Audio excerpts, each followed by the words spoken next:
There's a specific scent to my childhood home that hits me the moment I walk through the door. A complex, layered perfume of my mother's lingering potpourri, my dad's failed sourdough experiments, and the faint, dusty smell of 2 decades of accumulated memories. It's the scent of a chaotic, well-loved life. I drove the 2.5 hours from my clean, minimalist apartment in Charlotte to their sprawling, slightly in a need-of paint suburban house outside Raleigh for the 4th of July weekend. A dutiful daughter making her pilgrimage home. My parents, Mark and Susan Miller, greeted me at the door with the kind of joyous, overwhelming affection usually reserved for soldiers returning from a long war. My mother, a whirlwind of boundless, slightly frantic energy, pulled me into a hug. That smelled of cinnamon. My father, a man whose default setting was a sort of rumpled, optimistic charm, clapped me on the back and immediately tried to press a glass of his newest, questionable homebrewed kombucha into my hand. They were wonderful. They were exhausting. And they were, for all intents and purposes, my tenants. Look what we got. My mother chirped, pulling me toward the kitchen. In the center of the room, where their ancient rattling refrigerator used to be, now stood a massive, gleaming, stainless steel smart fridge with a built-in touchscreen. "Wow," I said, my voice carefully neutral. "That's new. Isn't it a beauty?" My dad beamed. "Got a great deal on it. 0% financing for 24 months. I didn't have to be a financial analyst, though I was one, to know that 0% financing was just another form of debt.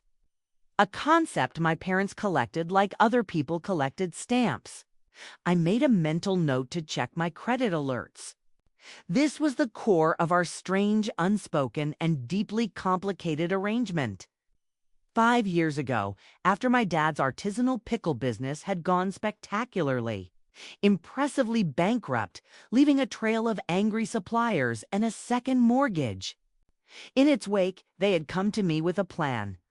To protect the house, the only real asset they had left from future creditors, their lawyer had advised them to transfer the deed to me.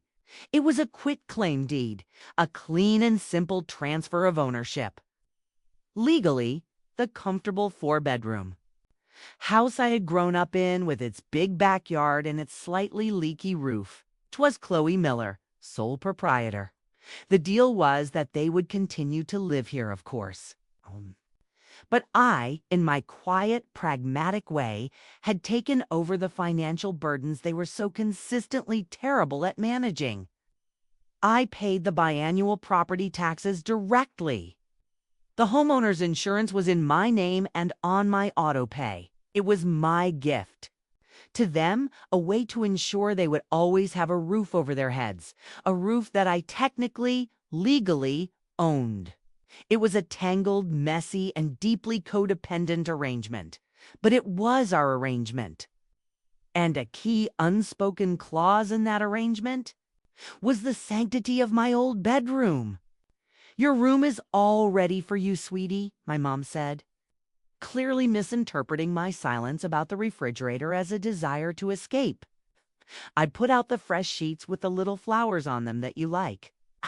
I felt a familiar wave of warmth and nostalgia. "Thanks, Mom." I excused myself and went upstairs. The second floor of my parents' house was a museum of our family's life. The walls a chaotic gallery of school photos and framed finger paintings. At the end of the hall was my door. I pushed it open, and I was home. It was a perfect 20-year-old time capsule of my own adolescence. The walls were still the same pale lavender I had agonized over for a month at the hardware store when I was 13. The collection of worn, well-loved stuffed animals still sat on my hope chest. The posters of my moody, long-forgotten indie rock heroes were still tacked to the walls. My bookshelf was a jumble of fantasy novels and high school English assignments, and on the old oak doorframe, a series of pencil marks and dates tracked my growth from a small, hopeful child to a tall, awkward teenager. This room was more than just a room. It was my sanctuary. It was the one place in this chaotic house that was entirely, completely mine. When I came to visit, I wasn't a guest. I would close this door and I was home. A version of myself that existed outside of my high-pressure job in Charlotte and the complex adult relationship I had with my parents. Here, I could just be Chloe. It was the one part of our unspoken deal that I considered sacred. This room was my embassy in the foreign country of my parents' lives, and it was to remain untouched. I spent the rest of the weekend in the familiar, comfortable rhythm of a family visit. We grilled burgers in the backyard. My dad told me with great enthusiasm about his newest business venture, something to do with artisanal, locally sourced birdseed. It's a growth market, Chloe, a real growth market. I listened, I smiled, I offered no financial advice, as any advice I gave would be politely ignored. My mother showed me the new varietals of tomatoes she was growing in the garden, her true and only passion. It was lovely. It was normal, but I did notice the small, subtle signs of their disrespect for our arrangement. My dad needing cash for the farmer's market. Borrowed a $50 bill from my wallet while I was in the shower, leaving a hastily scribbled IOU in its place. "I'm good for it, sweetie," he'd yelled as I was leaving. I knew I would never see that $50 again. My mother, while lamenting the state of their finances, made a casual throwaway comment as she looked at my bedroom door. "You know," she'd sighed, "it's a shame this big, beautiful room just sits here empty most of the year. So much wasted space." I had just smiled. "It's not empty when I'm here, Mom." But the comments were a reminder. In there, mine's, despite the legal deed filed at the county courthouse. Despite the fact that my money paid the taxes that kept this house in our family, they still saw it as fundamentally theirs. And my ownership, my adulthood, was just a technicality, a piece of paper in a filing cabinet. They were the parents.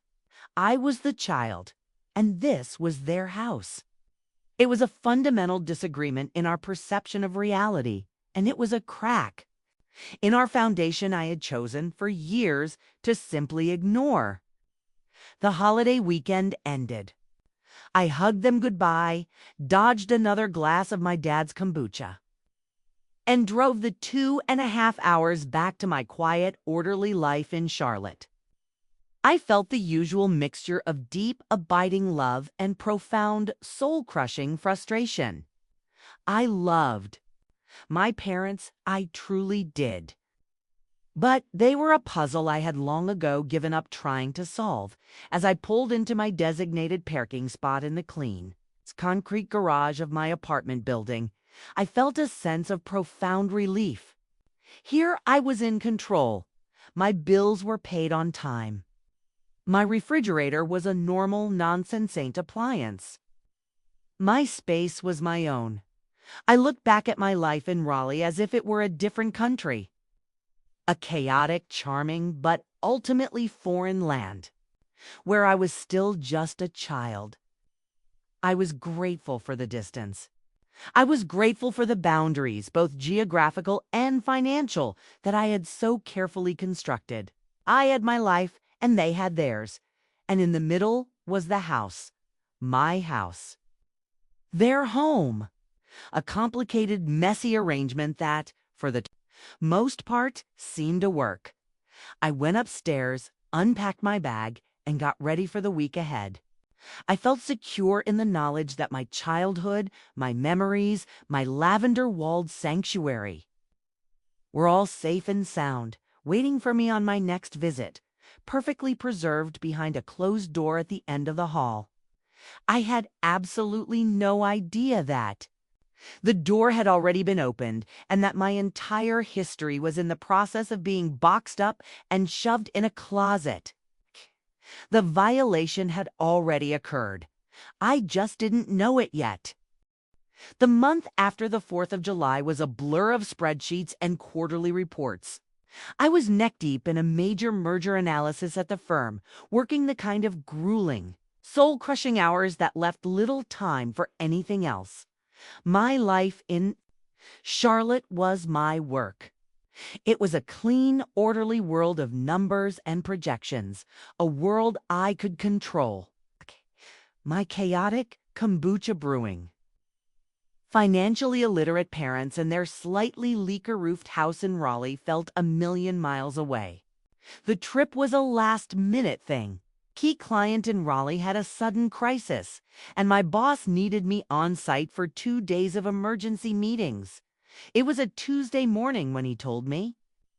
As I booked my train ticket, a pleasant, practical thought occurred to me. Why pay for a hotel when I owned a perfectly good house with a perfectly empty bedroom just 20 minutes from the client's office? I could surprise my parents, save the company a few $100s, and get a home-cooked meal out of the deal. It felt efficient. It felt like a good daughterly thing to do. I sent my mom a quick, non-committal text, "Hey, might have some good news for you soon," and packed an overnight bag. I arrived at the house in the mid-afternoon. I knew from my mom's frantic texts that she and my dad had a standing pickleball engagement on Tuesday afternoons, a new hobby my dad was convinced he could somehow turn into a lucrative business venture. The house would be empty. I let myself in with my own key, the familiar click of the old lock, a comforting sound. "Mom, Dad," I called out, dropping my briefcase by the door. "Anybody home?" Only silence answered. The house had that specific, still quietness of an empty home, the low hum of the refrigerator, the only sign of life. Everything looked normal. The usual pile of my dad's mail was on the entryway table. My mom's gardening clogs were by the back door. I felt a small, happy smile on my face.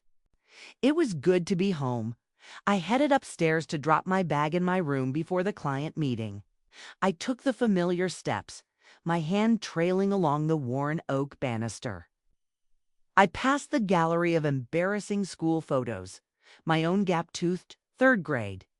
Smile staring back at me. I turned down the hallway, and that's when I saw the first wrong thing. My bedroom door was closed. It was a small detail, a tiny deviation from the established norm, but it was enough to make me pause. My door was never closed. It was an unspoken rule. That room was my space, a living, breathing part of the house, not a sealed-off storage unit. A flicker of annoyance went through me. My mom had probably been organizing again. A euphemism for moving all my things around and then forgetting where she put them. I reached for the old brass doorknob, the one I had probably turned 100,000 times in my life. I turned it, pushed the door open, and walked in, and my world tilted on its axis. It was my room, but it was not my room. The geography was the same, but the soul was gone. The pale lavender walls had been painted a bland, sterile beige. My beloved moody indie rock posters were gone, replaced by a single generic framed print of a sailboat at sunset. My bookshelf, with its treasured collection of fantasy novels, was gone, and in its place stood a large black television on a cheap-looking stand.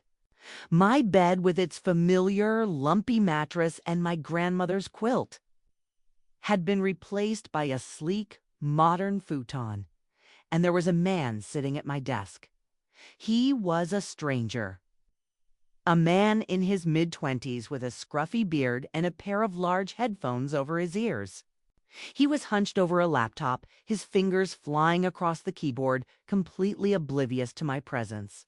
Kea, a pair of jeans and a rumpled t-shirt were draped over my old hope chest.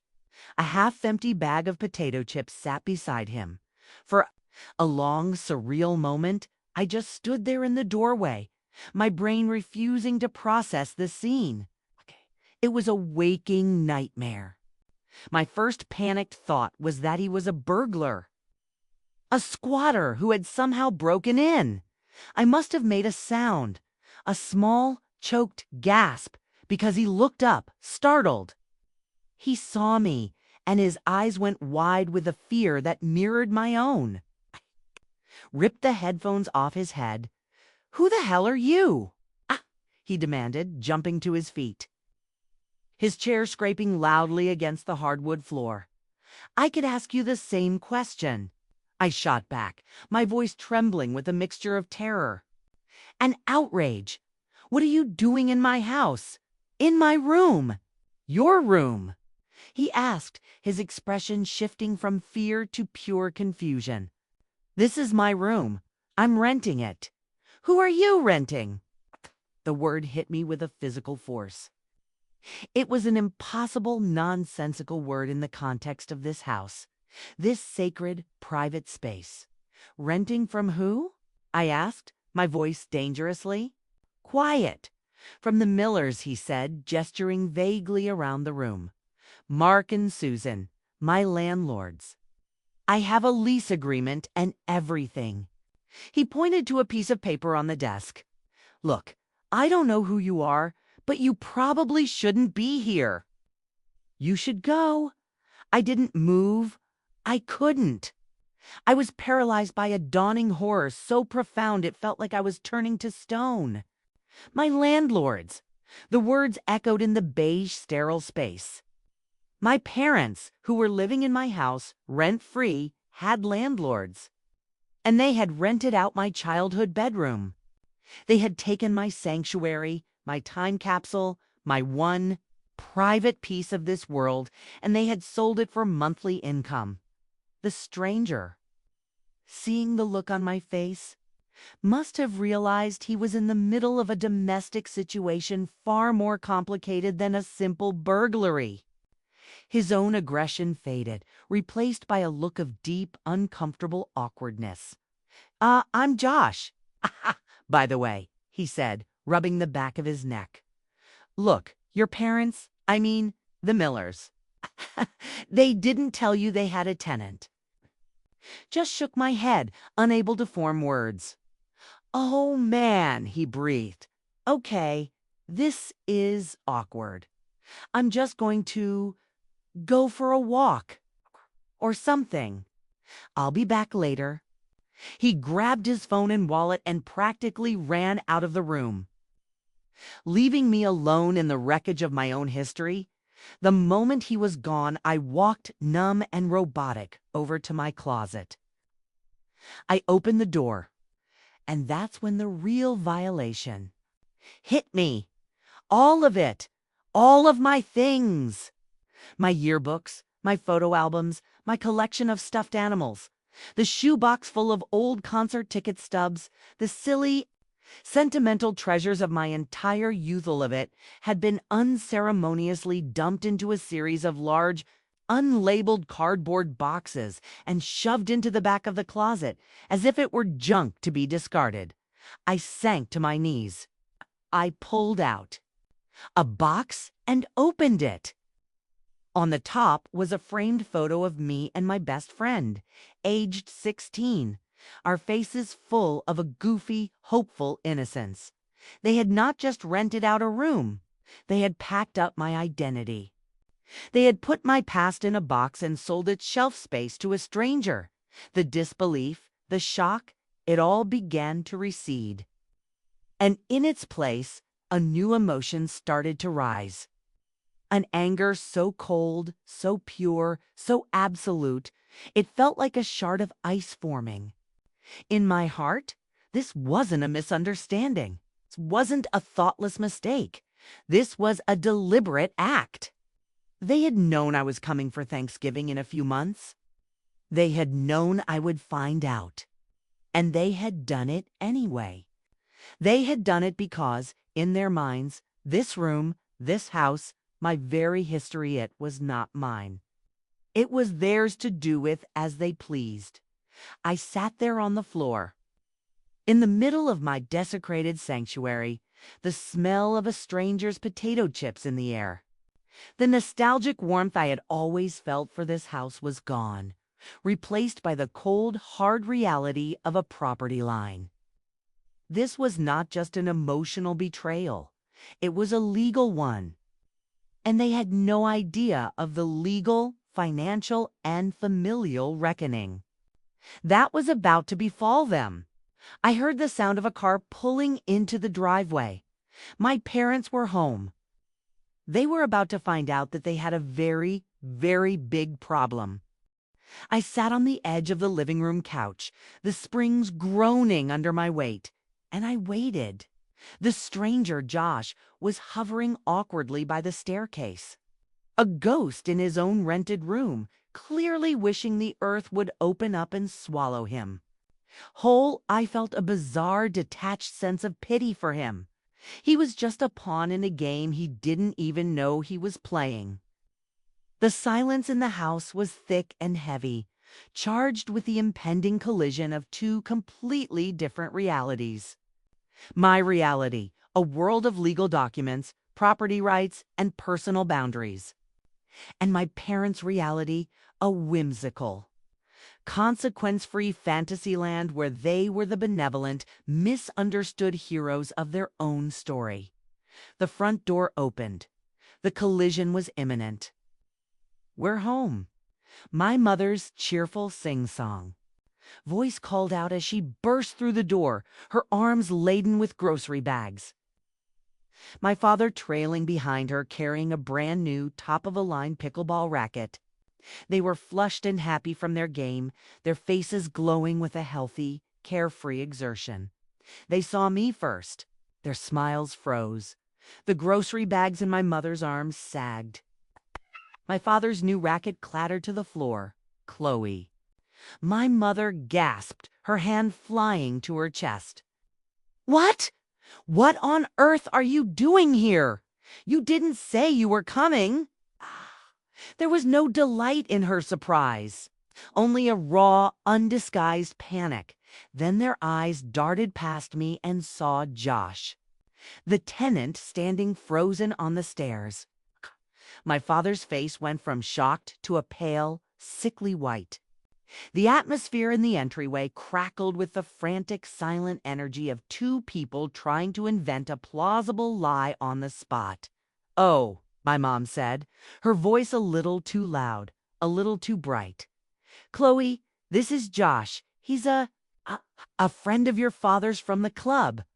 His apartment had a terrible water pipe burst, a real flood.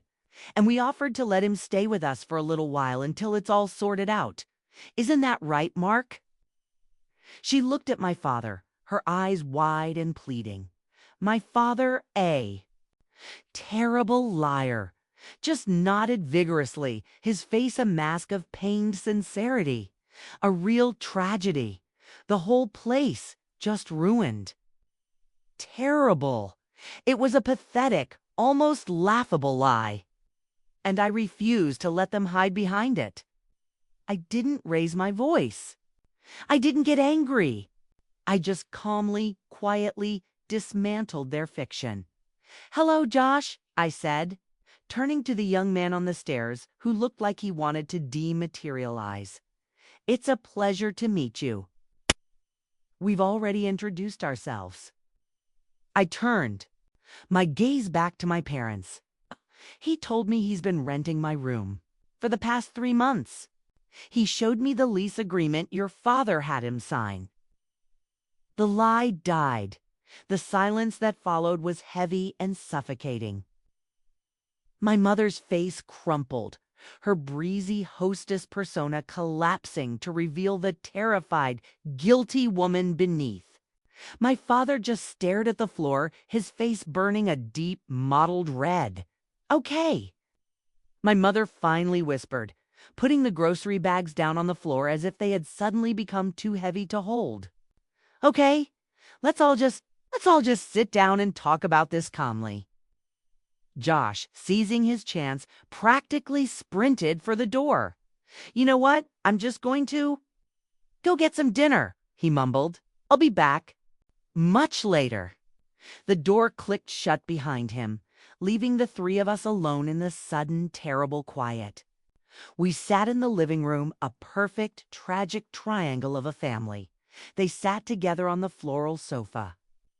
I sat opposite them in a worn armchair. The confrontation was not a storm of shouting. It was a slow, agonizing dissection of their choices. And my pain. They moved from their pathetic lie to a barrage of weak, self-serving justifications. We needed the money. Chloe, my dad began, his voice a low, pleading mumble. The property taxes were due. My new birdseed venture has some initial startup costs that were a little higher than I anticipated. He was playing the victim. The struggling entrepreneur beset by the harsh realities of the world. We were going to tell you. My mother chimed in, her voice watery with unshed tears. We were just waiting for the right time. We didn't want you to worry. You have so much on your plate with your big, important job in Charlotte.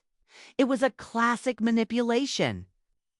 An attempt to frame their deception as an act of loving consideration for my well-being. You didn't think I'd mind? I asked, my voice dangerously quiet. You didn't think I would mind that you took my childhood bedroom? The one place in this world I still thought of as mine. Packed up my entire youth into a set of cardboard boxes and sold the space to a complete stranger.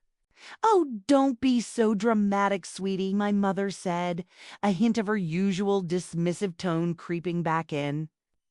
It's not like we threw your things away. They're perfectly safe in the closet. And Josh is a very nice, very quiet young man, a graduate student. It's not like we rented it to a rock musician. The personal character of the tenant is not the point, I said, my voice as cold and sharp as a shard of ice. The point is the principle. The point is that you seem to have forgotten the fundamental nature of our arrangement. I stood up and began to pace, my analyst's brain finally taking over from my wounded daughter's heart. Let's review. The facts, I said, the words coming out in a calm, clipped, and professional tone. Fact 1. 5 years ago, you transferred ownership of this property. 123 Maple Drive. To me, Chloe Miller. The deed is in my name. Legally, this is my house. That was just for legal protection. My dad interjected, his voice rising. It was a formality that I have been paying for, I shot back. Fact 2. For the past 5 years, I have paid 100% of the property taxes and the homeowner's insurance on this asset, a sum totaling over $25,000. I have done so without ever asking for a single peso in rent. I did this so you could have a secure place to live. We're your parents, my mother cried, her voice full of indignation. You should want to help us. I have been helping you, Kay said, my voice finally rising to match hers. I have been quietly and respectfully honoring our agreement. An agreement which you, in turn, have just violated. You are my parents, yes, but in this house, you are also my tenants. And you have sublet a room in my property without the owner's knowledge or consent. That is a breach of contract. That is a violation of my legal rights. The cold legal language seemed to stun them into silence. They were used to emotional arguments, to guilt trips and family drama. They were not prepared for a logical, legal takedown from their own daughter, my father. seeing that their justifications were failing, finally let his frustration and his true, deeply held feelings come to the surface. He stood up, his face a mask of pure, resentful anger. "For God's sake, Chloe," he shouted, his voice echoing in the quiet house. "It's just a room. You don't even live here." "We do. We mow the lawn. We fix the leaky faucets. We still think of this as our house, you know? Your name is just on the papers." And there it was, the truth. The ugly, unvarnished, and unforgivable truth. All the air went out of the room. He had said it. He had finally said the quiet part out loud. In their minds, I was not the owner. I was a legal technicality. A name on a piece of paper. A convenient financial instrument they could use to protect their home, but a person whose actual authority they had no intention of ever respecting. They were the parents. I was the child. And this would always, in their hearts, be their house. I looked at my father's angry, defiant face. I looked at my mother, who was nodding in agreement with him. And I felt the last lingering thread of my sentimental attachment to this house, to this version of our family, just snap. The emotional bond was severed. The house was no longer a home filled with childhood memories. It was an asset. A piece of real estate. A line item on my personal balance sheet. The hurt, the shock, the profound sense of violation had all vanished, replaced by a chilling, absolute clarity. My financial analyst brain, the part of me that dealt with logic and numbers and consequences, took complete control. They had just defined the terms of our new relationship. And I was going to accept those terms. I stopped pacing. I stood in the middle of the living room and I looked at my parents. A slow, calm smile spread across my face. "I understand now," I said, my voice quiet again. "Thank you for clarifying the situation for me. It's been very instructive." I picked up my briefcase from the entryway. I walked to the front door. "Where are you going?" my mother asked, her voice suddenly small and afraid. "To a hotel," I said, my hand on the doorknob. "I don't believe I'll be staying here tonight." I walked out of the house, closing the door softly behind me. I didn't look back. I got in my car and drove away, leaving them standing in the living room of a house that they had just unknowingly and with their own words put up for sale. The hotel room was a universe of beige. Beige walls, beige carpet, beige curtains. It was a perfectly sterile, impersonal, and blessedly silent space, the absolute antithesis of the chaotic, emotionally charged house I had just fled.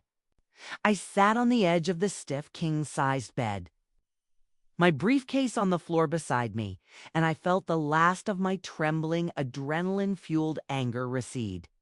It did not leave a void. It did not leave behind the familiar, aching sadness I had expected. It left a strange and profound stillness, a cold, hard, and wonderfully empty clarity. My father's final words echoed in the quiet of the room. "It's still our house. Your name is just on the papers." He had meant it as a final dismissive assertion of his parental authority. He had meant to put me back in my place as the child, the dependent, the one whose name was a mere legal fiction. But he had, in his arrogant, self-serving blindness, accidentally handed me the greatest gift I could have ever asked for. He had given me my own permission to stop thinking of that house as a home. He had severed the emotional cord himself. He had reduced our entire complicated, love-filled, and deeply frustrating history to a simple business transaction. And a business transaction was a world I understood. It was a world where I, and not he, held all the power. I was a financial analyst. My entire life was about stripping emotion from a situation, looking at the hard data, and making a logical, profitable decision. For years, I had treated the house on Maple Drive as an emotional asset, a sentimental property whose value was measured in memories and familial duty. That was over. It was time to analyze it for what it truly was, an underperforming asset in my portfolio with a pair of highly problematic, non-paying tenants. I took my laptop from my briefcase, connected to the hotel's Wi-Fi, and I went to work. For the next 4 hours, I did not think about my mother's garden or the pencil marks on my bedroom door frame. I thought about property values. Okay. I pulled up the county tax assessor's website and looked at the official valuation of my house. I went on Zillow and Redfin, studying the recent sales of comparable 3-bedroom, 2-bath homes in my parents' zip code. I created a spreadsheet, my fingers flying across the keyboard with the familiar, comforting rhythm of my job.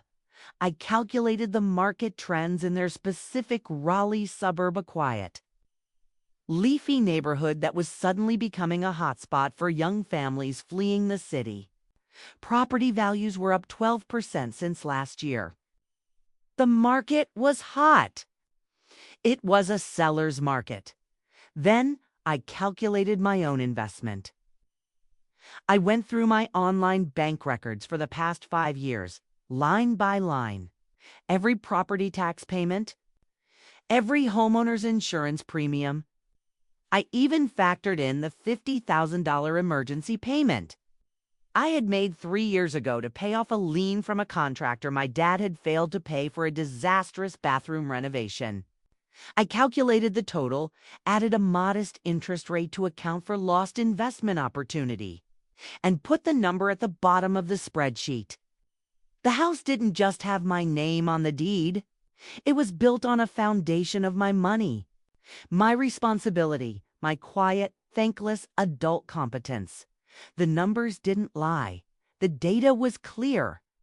Emotionally, the house was a toxic, boundaryless money pit that was enabling my parents' perpetual financial adolescence. Logically, it was a significantly appreciated asset that was currently generating zero income and causing me immense psychological stress. The correct, logical, and financially sound decision was obvious. I had to sell the decision. Once made, felt less like a vengeful, emotional act and more like a simple, necessary course correction. It was a logical solution to a deeply illogical problem. My parents would never see me as an adult, as the legal owner, as long as the dynamic remained the same. As long as they lived in my house and thought of it as theirs. The only way to fix the dynamic, to save any chance of a real, honest relationship with them in the future, was to burn the current arrangement to the ground. I had to remove the house from the equation. The next morning, I did not call my parents. I did not send them a long emotional email. My battle would not be fought with them. It was already won.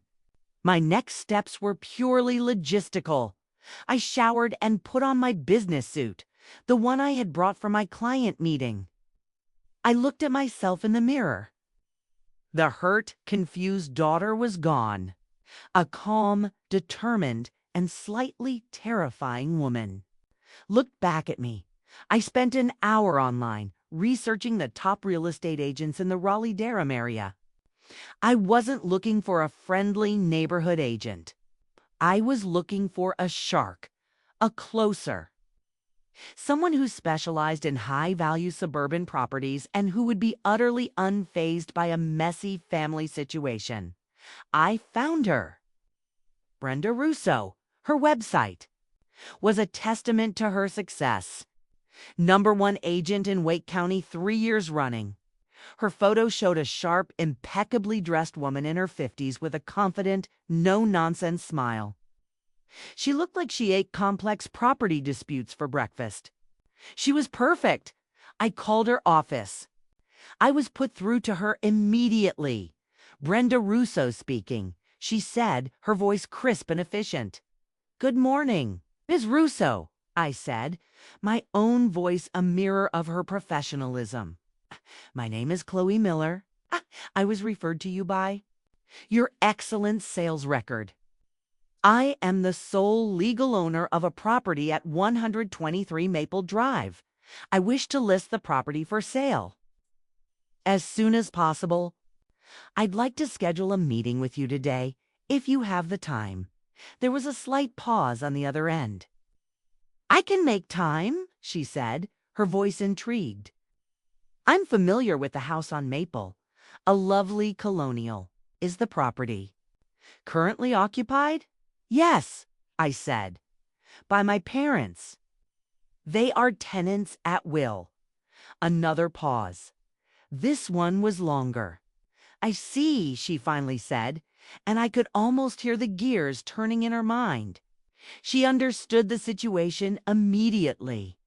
"My 11 o'clock just canceled. Can you be at my office then?" "Be there," I said, and hung up. Her office was in a sleek, modern building in downtown Raleigh. Brenda Russo in person was even more formidable than her photo. She shook my hand firmly and led me into a glass-walled conference room. "So," she said, getting straight to the point as she sat down opposite me, "a family situation, a boundary situation." I corrected gently. I opened my briefcase and laid out the documents on the table between us. The notarized deed to the house. Copies of the last 5 years of property tax payments I had made. The recent market analysis I had compiled. I was prepared. I was not a hysterical daughter having a tantrum. I was a serious property owner making a calculated financial decision. She looked through the documents, her sharp eyes scanning everything. She was impressed. "You've done your homework," she said, a note of genuine respect in her voice. "This is all very clear. You have sole title. You have the right to sell. The only issue is the occupants. In North Carolina, even without a lease, you have to give tenants at will a 7-day notice to vacate. Given the familial nature of the tenancy, I would strongly advise giving them a more generous 30 or 60 days. 60 days, I said without hesitation. I'm not trying to be cruel. I'm trying to be clear." We spent the next hour discussing strategy, the listing price, the marketing plan, the logistics of showing a house that was currently occupied by people who were about to find out they were being evicted by their own daughter.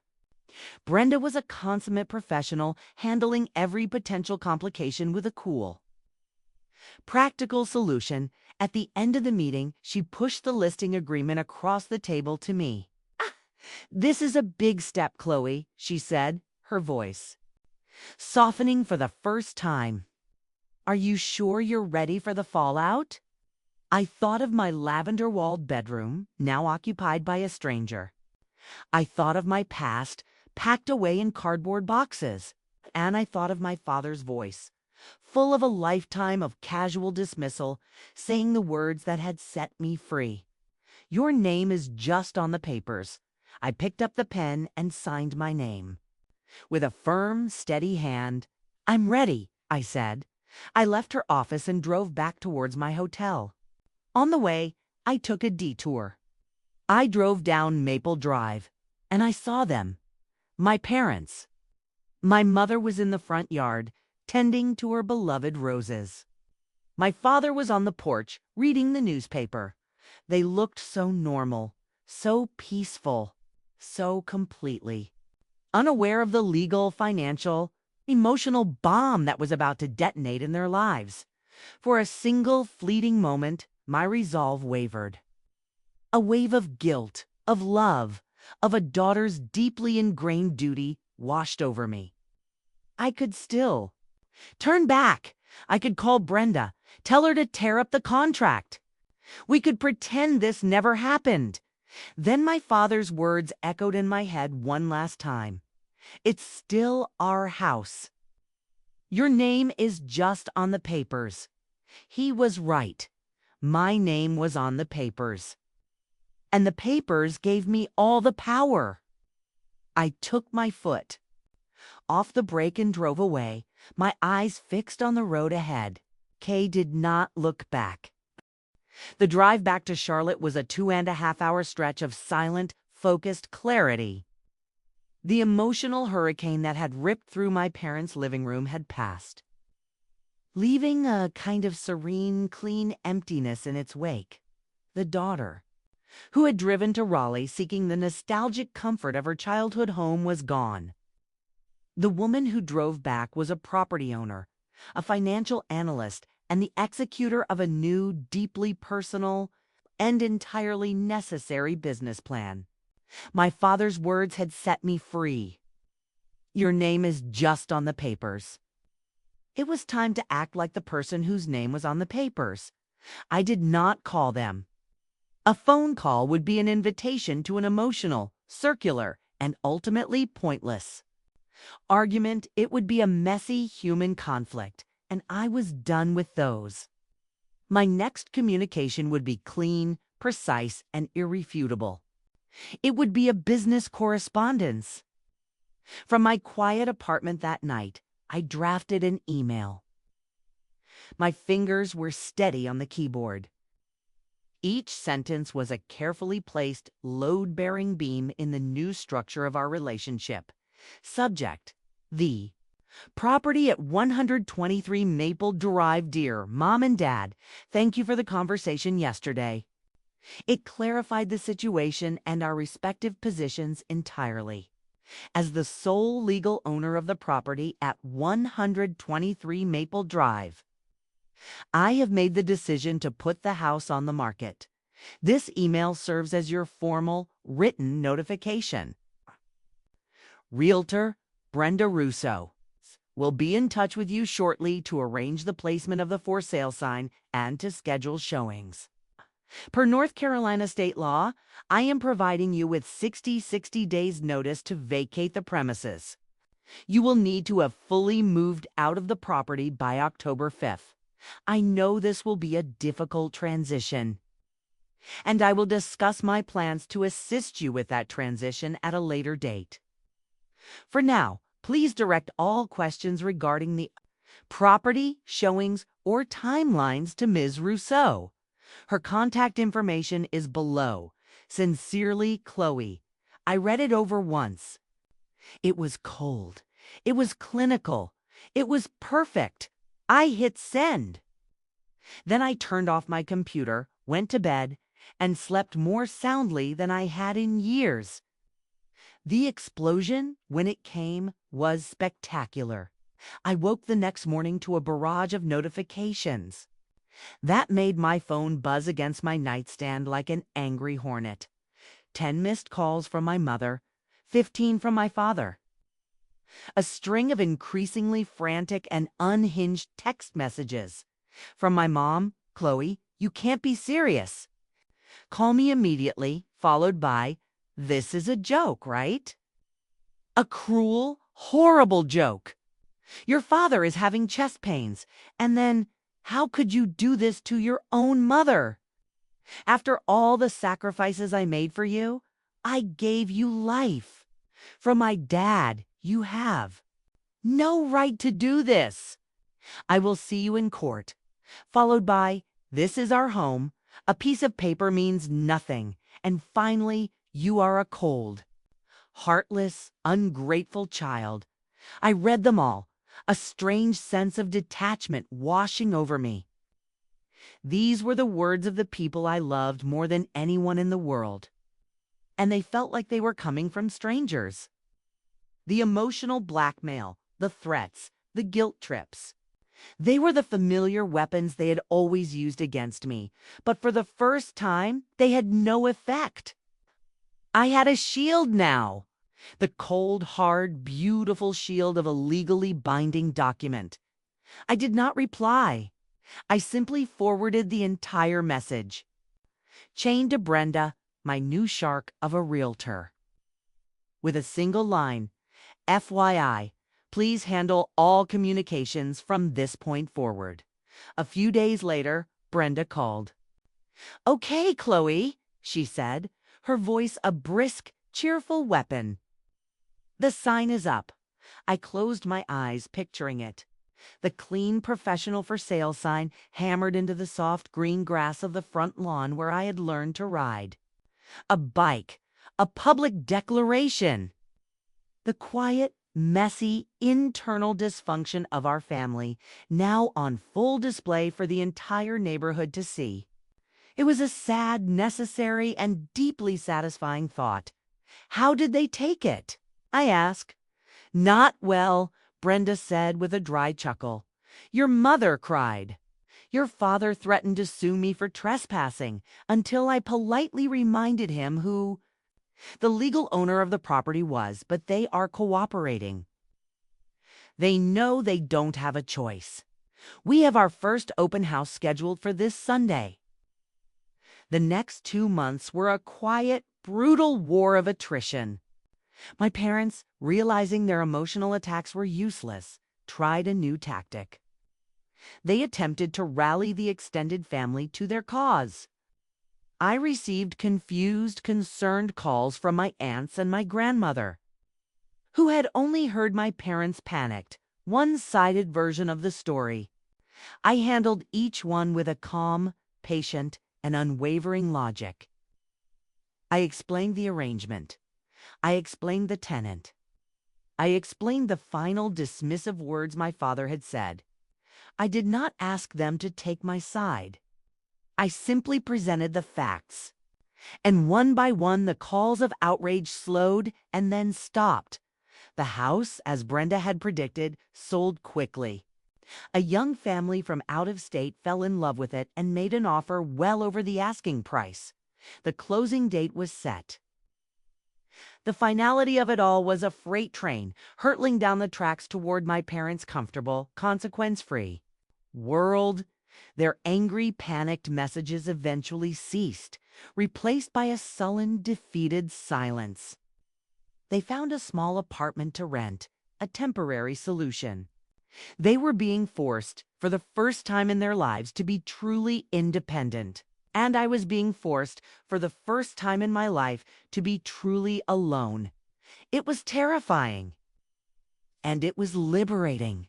The day the sale closed, a very large sum of money was wired into my bank account. I stared at the number on my phone screen. It felt like an abstraction. I didn't feel rich. I didn't feel triumphant. I just felt responsible. The final weeks of the sale were a strange, disembodied experience. I was in Charlotte, living my life, while the final act of my childhood was playing out in Raleigh. Managed entirely by my sharp, efficient realtor, Brenda. She handled the open house, the multiple offers, the inspections. My parents, according to her brief professional updates, were compliant, defeated. The angry voicemails had stopped, replaced by a sullen, wounded silence. They were packing up. 25 years of their lives, box by painful box. I felt a constant, low-grade ache in my chest, a mixture of guilt, sadness, and the grim, unwavering certainty that I was doing the right thing. This was not an act of cruelty. It was an act of surgery. And it was necessary for the survival of us all. The closing happened on a Friday. I signed the final papers digitally. I watched my bank account balance swell by a number so large it seemed like a typo. The house was sold. The deed was transferred. It was over. I was no longer a landlady. And they, I supposed, were no longer my tenants. The complex, toxic knot that had bound us together had been cut. Oh, we had to figure out what, if anything, was left. I could have just let it end there. I could have taken the money, washed my hands of the whole affair, and let them figure out their own lives. A part of me, the angry, wounded part, wanted to. But the daughter in me, the part that still remembered my father teaching me to ride a bike on that very lawn, the part that remembered my mother reading to me in the lavender-walled room, that part knew my work was not yet finished. My goal was not to make them homeless. It was to force them to build a new home, a healthier one. I called my father that afternoon. The silence on the other end of the line was heavy with resentment and grief. "I need to see you and Mom," I said, my voice quiet but firm. "I have something for you." "I've booked the conference room at my lawyer's office in Raleigh for tomorrow morning at 10. "Ah, a lawyer," he scoffed, his voice thick with bitterness. "What for? Are you going to sue us for the emotional distress of being your parents?" "No, Dad," I said, refusing to take the bait. "I am going to give you a gift. Please, just be there." I hung up before he could argue. The conference room was a space of pure, unassailable neutrality. There were no family photos on the walls, no ghosts of past arguments. Just a long, polished table, a pitcher of water, and the quiet professional presence of my own lawyer. There as a witness, my parents walked in looking 10 years older. They were diminished. The breezy, chaotic optimism that had defined their entire lives finally extinguished. They looked tired. They looked beaten. They sat down opposite me, their expressions wary, expecting a final lecture, a parting shot in a war they had decisively lost. I didn't say anything at first. I just slid a single thick envelope across the table towards them. My father stared at it as if it were a bomb. "What is this?" he asked, his voice a low grumble. "Open it," I said with a hesitant hand. He unsealed the envelope and pulled out the contents. It was a cashier's check. He unfolded it. I watched his eyes scan the numbers, and I saw the moment his brain processed the amount. His face went slack with a kind of stunned, uncomprehending shock. My mother leaned over, looked at the check, and her hand flew to her mouth, a small choked gasp escaping her. "Chloe," my father whispered, the name a question, a plea. "What is this?" "That," I said, my voice clear and steady in the quiet room, "is a gift. Not from your landlady, but from your daughter." I took a deep breath. This was the speech I had been rehearsing in my head for weeks. The arrangement we had was not working. It was broken. It was keeping you from being responsible for your own lives. And it was forcing me into a role I never wanted, the parent. I was the responsible one, the one you could always count on to fix things, to pay the bills. And because of that, you never, ever saw me as an equal. You still saw me as a child, living in your house, a house that just happened to have my name on the papers. I looked at my father. "You were right, Dad. My name was on the papers. And those papers gave me the power to end that broken arrangement. For all of us," I pushed a second folder across the table. It was a real estate listing for a small, beautiful 2-bedroom condo in a lovely retirement community just 10 minutes from their old house. It had a pool and a garden and, most importantly, 0 maintenance. "That check," I said, "it's more than enough for you to buy that condo. Outright, no mortgage, no debt. It will be yours. Your name's on the deed. Your home. A place you can truly own. A place where you are in control." I finally stood up. My work was done. "My revenge was never about taking your home away from you," I said, my voice softening for the first time. "It was about giving you one, a real one. And it was about giving me a chance to finally just be your daughter. Not your safety net, not your landlady. They were both crying now, quiet, streaming tears of shock and shame and a dawning, unbelievable relief. My father, the proud, blustering man, was utterly humbled, his head bowed, staring at the check that represented both his utter defeat and his unearned salvation. My mother was looking at me, her eyes full of a profound, heartbreaking understanding. As if seeing me for the first time, I walked to the door. "I love you both," I whispered. "I will see you when you're settled." I left them there, in that quiet, neutral room, with the check and the real estate listing and the difficult, beautiful, and terrifying gift of a brand new beginning. That was 6 months ago. I am visiting them now in their new condo. It is smaller than the old house, but it is bright and clean and filled with light. There is no peeling paint. The appliances all work. My mother has filled the balcony with a stunning, vibrant garden of potted plants. My father, for the first time in his life, has a real, stable 9-to-5 job as a manager at a local hardware store. He is, by all accounts, the best damn hardware store manager in Wake County. They are happier, lighter than I have ever seen them. The constant low-grade hum of financial anxiety that had been the soundtrack to their entire lives is gone. They are free. Our relationship is different now. It is quieter, more respectful. They treat me not as their child, but as an honored guest. We talk on the phone every week. My dad asks me for advice on how to set up a retirement account, and he actually listens. My mother shows me pictures of her prize-winning orchids. There are boundaries, and within those boundaries, we are, for the first time, a real family of adults. My revenge was a strange and painful thing. It required me to be cold, to be clinical, to be a stranger to my own parents.